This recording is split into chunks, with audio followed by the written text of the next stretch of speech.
le fils de l'agneau de Dieu qui ôte les péchés du monde. Donc le ventre d'Élisabeth est en train de se secouer parce que Jean-Baptiste s'était né à côté du Messie. Je ne sais pas quel genre de connexion tu veux. Je ne sais pas quelle est la vision de ta connexion. Il faut te connecter là où on t'aiguise. Il faut te connecter là où tu montes. Il faut te connecter là où on te dévoile les secrets cachés.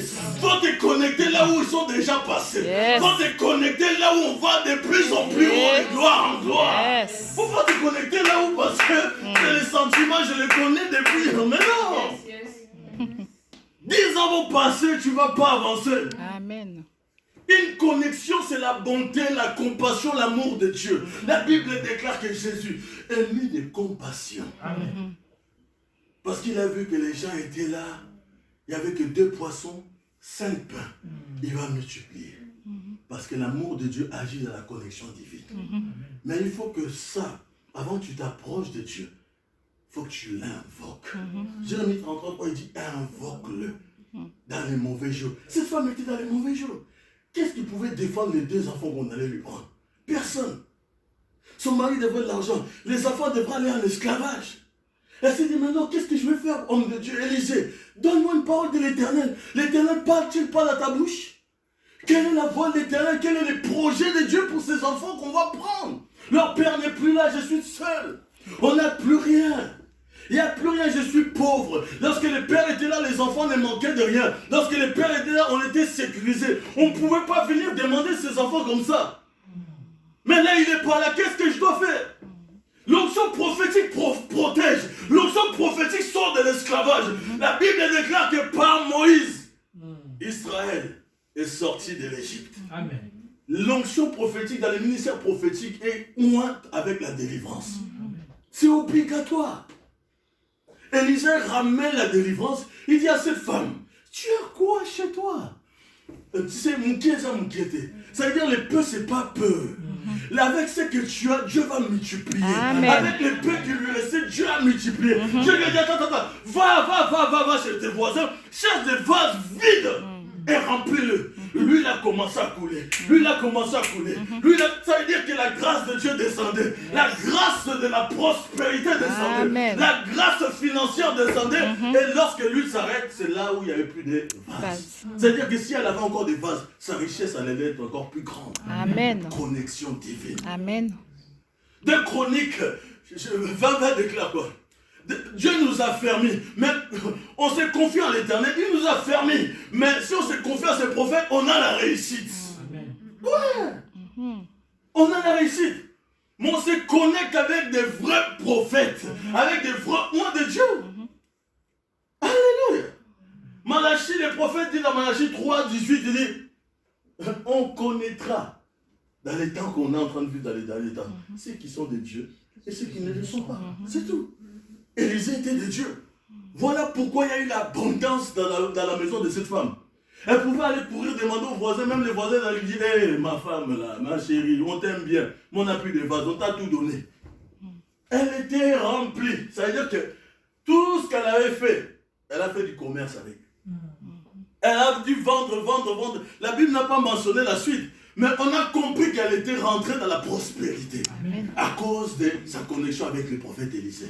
Élie arrive, les Chismites arrivent à Serepta. Dieu prophétise déjà d'avance avant que lui il arrive chez elle. Dieu dit va, j'ai ordonné.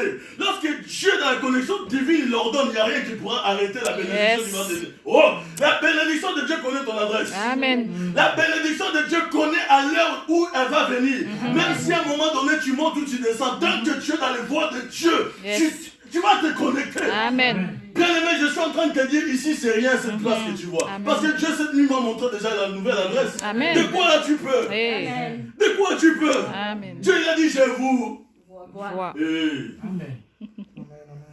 Cette femme, elle dit, mais j'ai rien du tout, moi et mon fils, on mange, on meurt. Toi tu viens encore me tracasser.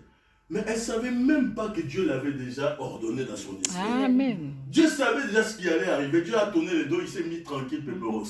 Élie, débrouille-toi. Cette femme est déjà ordonnée. Elle est même si elle fait des chichis, elle va dire oui. Elle va dire oui.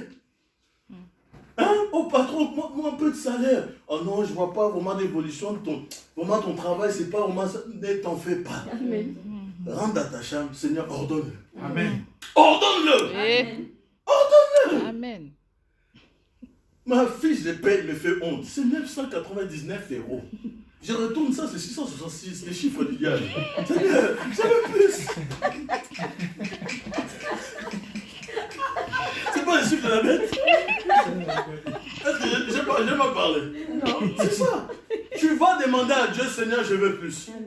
Dieu est capable d'augmenter. Amen. Il suffit juste que tu as la foi, la substance là. Il faut la foi, c'est une substance, ça dépend. Jésus est le consommateur de la foi. C'est-à-dire qu'il mange la foi. Si tu donnes rien, il mange rien. Amen. Ça dépend de la quantité que tu lui donnes. Certains enfants de Dieu, ils te demandent pourquoi toi tu évolues plus vite. Ça dépend, vous n'avez pas la même quantité. Ta foi est grande. Tu vois grand. Tu vois les projets de Dieu, tu y crois. Peut-être lui, il doute parfois. Peut-être lui, il ne croit même pas. Toi, tu crois et tu avances. Malgré les luttes et les épreuves, les Goliaths, les mires de Jéricho. Mais tu avances avec Dieu. Et Dieu consomme des fois comme ça. Abraham n'était rien, il était Abraham. Il est devenu Abraham parce que Dieu lui a montré les projets, les étoiles. Regarde les projets que j'ai pour toi, Abraham. Une nation va sortir de toi. Aujourd'hui, nous sommes rattachés spirituellement dans les sangs d'Abraham. Parce qu'il y en a un qui a cru. Si toi, tu te connectes, beaucoup d'autres vont se connecter. Amen. Connecte-toi. Amen.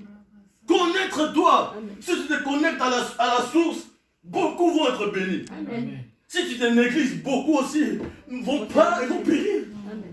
Si tu es appelé à la prédication, si tu es appelé à guérir les autres, si tu es appelé à louer le Seigneur, à chanter les louanges de Dieu, parfois c'est pas seulement la position des mains, par ta louange, les gens peuvent être délivrés. Amen. David nous a montré, il jouait pour Saoul. Un esprit est sorti.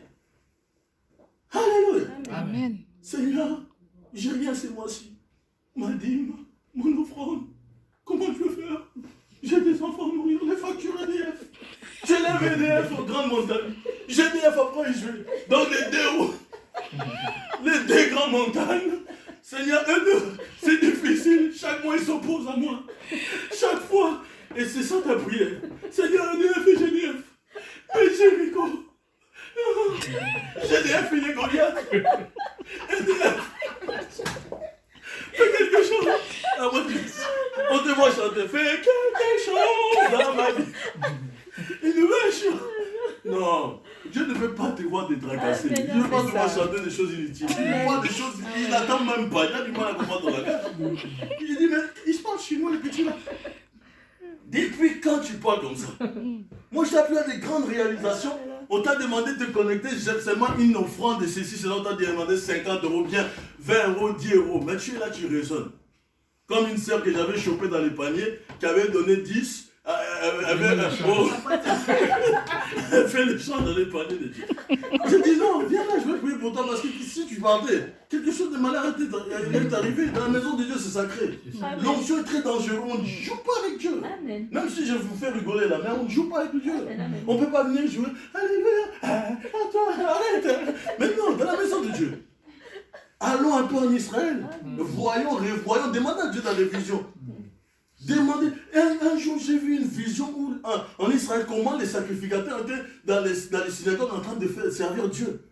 J'ai été choqué. Dans l'époque, à l'ancienne époque, Dieu m'avait fait comprendre qu'il ne faut pas blaguer avec les sacerdoces. On ne joue pas avec les sacrés. On ne joue pas avec ça. Si on attachait les sacrificateurs avec un fil, parce qu'on savait peut-être qu'il n'allait pas revenir. S'il meurt là-bas, on les tire seulement. Nous, on vient à l'église. Ah bon, je suis à 10 minutes en retard. C'est rien. Mais tu te rends compte? Dans la maison de Dieu, c'est lui qui a le pouvoir de donner les souffles de vie. Tu ne payes pas les souffles de vie chaque mois. Tu es connecté à la source. Mais tu es là, tu fais des chichis. Pour un make-up, pour un parfum, pour des chaussures, tu ne t'as pas préparé samedi soir. Dimanche, tu commences à chercher tes préparations. Pour ton patron, là, tu t'habilles, tu t'es bien quand tu arrives à l'heure. Ah non, moi je joue pas avec ça, parce que le boulot là, je ne veux pas le perdre. Ah, je vais pas arriver en retard, les patrons ils sont méchants. Si les patrons étaient vieux, pas Dieu s'il lui met à cœur de tes vieux, il n'est pas des vieux. Amen. C'est Dieu qui décide tout. Amen. On vivra, il n'y aura rien. Si Dieu ne décide rien, il n'y aura rien. C'est Dieu qui décide. Oh, je vais dormir. Oh, on va voir. Oh, demain je vais faire ça. Oh, demain je vais faire ça. Oh, l'avenir appartient à ceux qui se lèvent tôt. Qui t'a dit ça? Si Dieu te donne pas un souffle de vie, là, tu vas te lever tôt. Tu vas te lever très tôt pour aller au cimetière. Pour te porter. Est-ce qu'on se comprend? Amen. Est-ce qu'on peut se lever?